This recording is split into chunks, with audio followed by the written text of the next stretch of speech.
Greetings, true believers, and welcome to another uncanny episode of History of the Marvel Universe. This time, we're looking at the comic book origins of the New Mutants. Our story begins at a time when the X-Men were missing and presumed dead, and so their founder, Professor Charles Xavier, was wary of taking more mutant children under his wing. However, it seems fate can be a tenacious thing, and several more young mutants were soon entrusted into Xavier's care. Among them was a Scottish girl named Rahne Sinclair, also known as Wolfsbane. Rahne was the illegitimate daughter of a Presbyterian clergyman and a prostitute who died during childbirth. She was delivered by a woman named Moira McTaggart, an expert geneticist who noticed anomalies in Rahne's DNA that potentially indicated a mutant X gene. And so Rahne was made a ward of the church, and although Craig raised her, he never told anybody of her true parentage.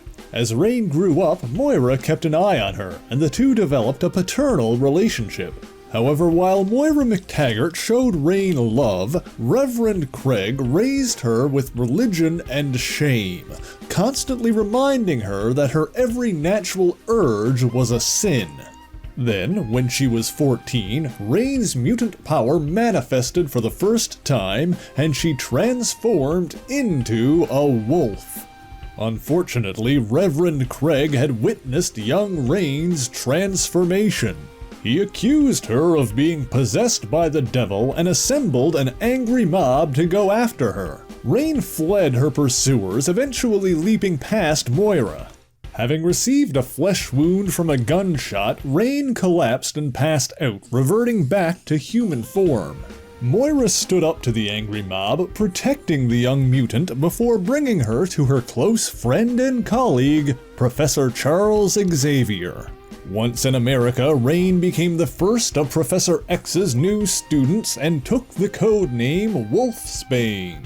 She learned to control her transformations, gaining the ability to switch from human to wolf form or even stop at various points in between, resulting in a werewolf-like appearance. When Rahne was brought to Xavier's school, she met a young woman named Xi'an Mahn, otherwise known as Karma, and I apologize in advance for the complete butchering of any name pronunciations to follow.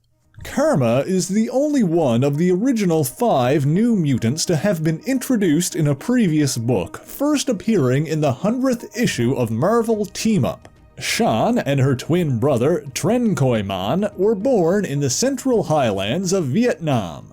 When her village fell victim to the ongoing conflicts in the area, her mutant power emerged and Karma rescued her twin brother from a hostile soldier by taking control of his mind and body. Tren soon demonstrated the same ability, but while Xi'an had only sought to stop the soldier, Tren made the man kill himself.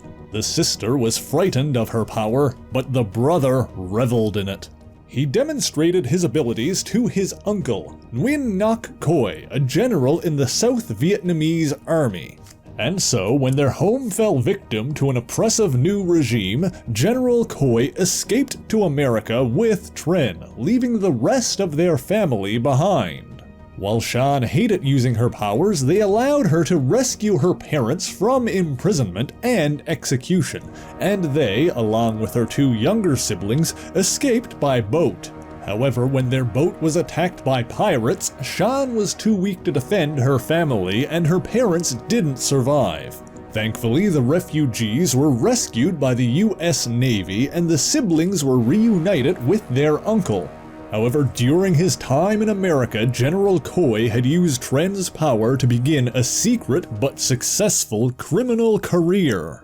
When Coi attempted to recruit Xi'an as well, she refused and took shelter in a church run by a Catholic priest named Michael Bowen, a former soldier that Xi'an had met in Vietnam. With Bowen's help, she began working and rented a small apartment, but Xi'an's peace was short-lived when General Coi kidnapped her 2 younger siblings in an attempt to blackmail her into working for him. Rather than acquiesce to her uncle's demands, Xi'an used her power to take control of Spider-Man, who she believed to be a villain due to the coverage in the Daily Bugle newspaper. General Koi, meanwhile, was hosting a party in Freedom Tower, and in attendance were several members of the Fantastic Four, unaware of his illegal activities. And so, when Karma, as Spider-Man, broke in to free the two children, the attending heroes attempted to stop him. Even controlled by Karma, Spider-Man held his own, but when Tren attempted to take control for himself, he unknowingly forced his sister out, freeing the hero's mind. However, this left him dazed long enough for the Thing to knock him out with a single punch. General Koi was wary of contacting the police, and so he allowed the Fantastic Four, who had previously considered Spider-Man an ally, to take the unconscious hero back to their headquarters.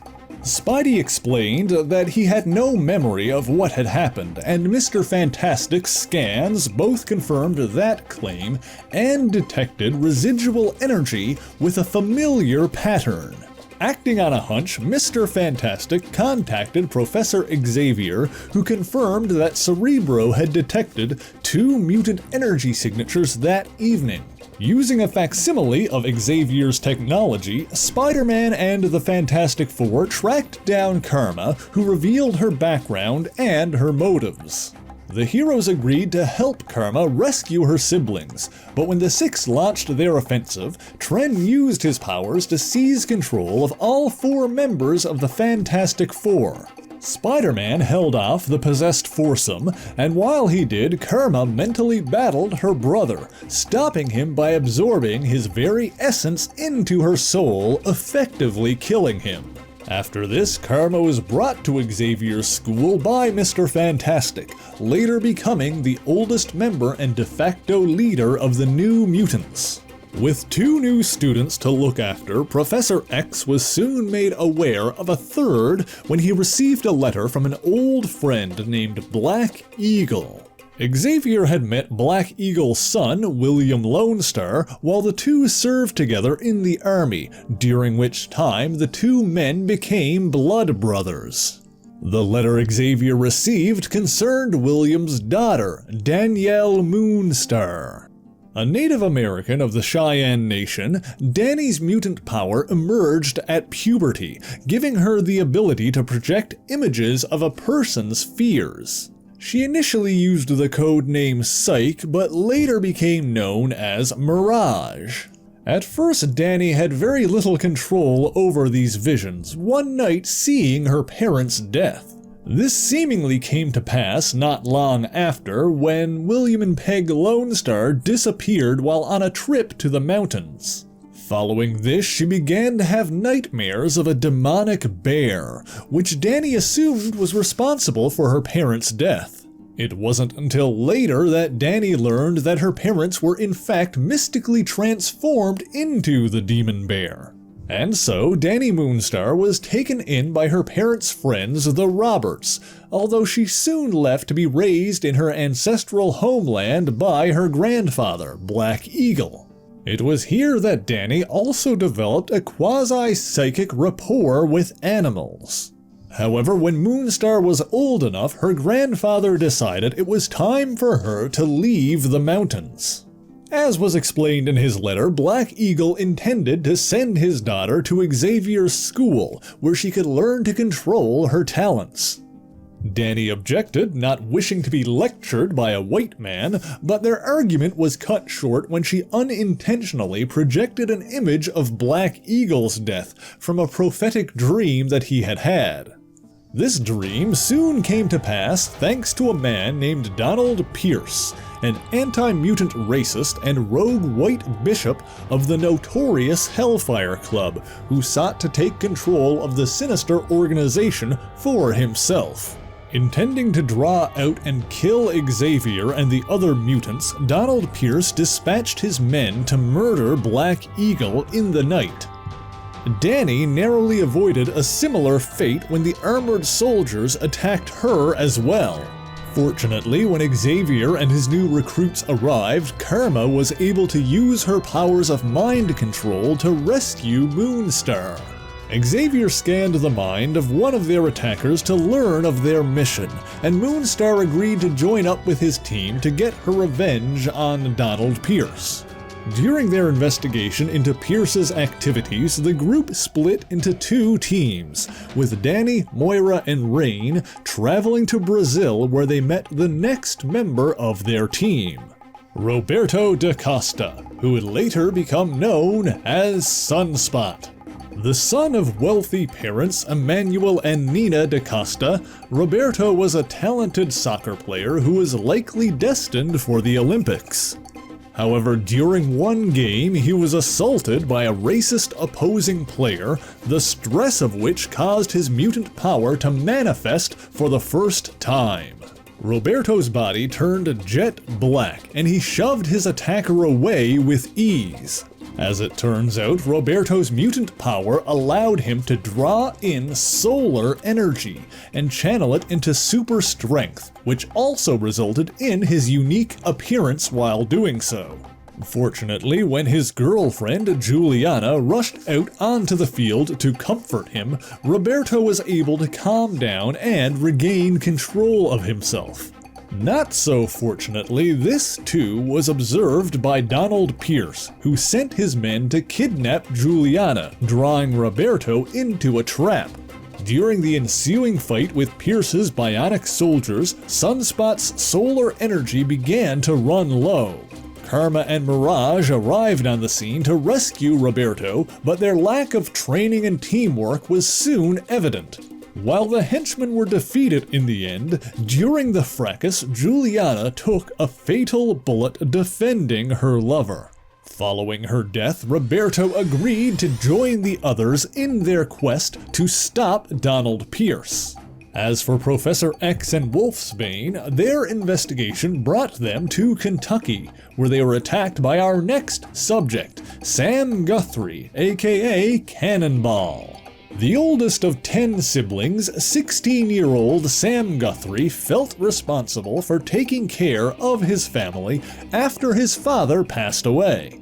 He gave up a college scholarship to take over his father's position as a coal miner. One day, the mine began to collapse, nearly burying Sam and another man inside. Sam stayed behind while the others fled, attempting to rescue his co-worker, and in the confusion his mutant power activated, allowing them to blast free. You see, Sam has the ability to fire propulsive thermochemical energy from his lower body, effectively turning himself into a human rocket. While doing so, his body is shielded by an accompanying energy field, protecting both himself and anything or anyone he happens to be holding. However, because of Sam's situation, Pierce decided he could use the young mutant against his fellow kind, and Cannonball was recruited into his employ. And so, when Xavier and Rahne got too close to Pierce's facility, Cannonball attacked. The professor was knocked out and captured, but Wolfsbane was able to slip away by changing to her feral form. With her lupine senses, Rahne was able to trace the professor's scent back to Pierce's compound, where she found Xavier strapped into machines which dulled his powerful psychic abilities. She would have been unable to free him on her own, but fortunately, Mirage, Sunspot, and Karma arrived on the scene with Dani's psychic rapport with animals, allowing her to communicate telepathically with Rahne. However, before they could formulate a plan, Cannonball caught sight of the group and the battle began. The group fought back the soldiers of the Hellfire Club and infiltrated the facility to attack Donald Pierce himself. However, Pierce was also bionically enhanced, making him resilient to both physical and psionic attack. After putting the new mutants on the back foot, Pierce commanded Cannonball to kill their teenage opponents. However, Cannonball refused, finally realizing the depths of his employer's evil. Fortunately, in the confusion of the battle, Wolfsbane was able to deactivate the machine keeping Xavier's mind at bay. With his mutant powers freed, Professor X was able to break through Pierce's psionic defenses and render him susceptible to Karma's mind control powers. Having little option for what to do with someone as dangerous as Donald Pierce, Xavier turned their bionic foe over to the members of the Hellfire Club that he had betrayed, leaving him to his fate. He returned to the school with his 4 new students and provided them with their new uniforms. However, there would be one more addition to this new team, as Xavier also extended an invitation to Sam Guthrie. And thus, the New Mutants were born, and another noble team of superpowered heroes was added to the annals of Marveldom. Of course, this was only the beginning, and over the years, several others also joined the team, including Cypher, Magic, Magma, Warlock, and more. But that was the origin of the New Mutants, and thank you so much for watching this video. If you enjoyed it, please leave a like, leave a comment, and share it on your favorite social media. As always, the issues referenced in this video are listed in the description below if you would like to read them for yourself, as well as links to other places you can find me. So until next time, true believers, Excelsior!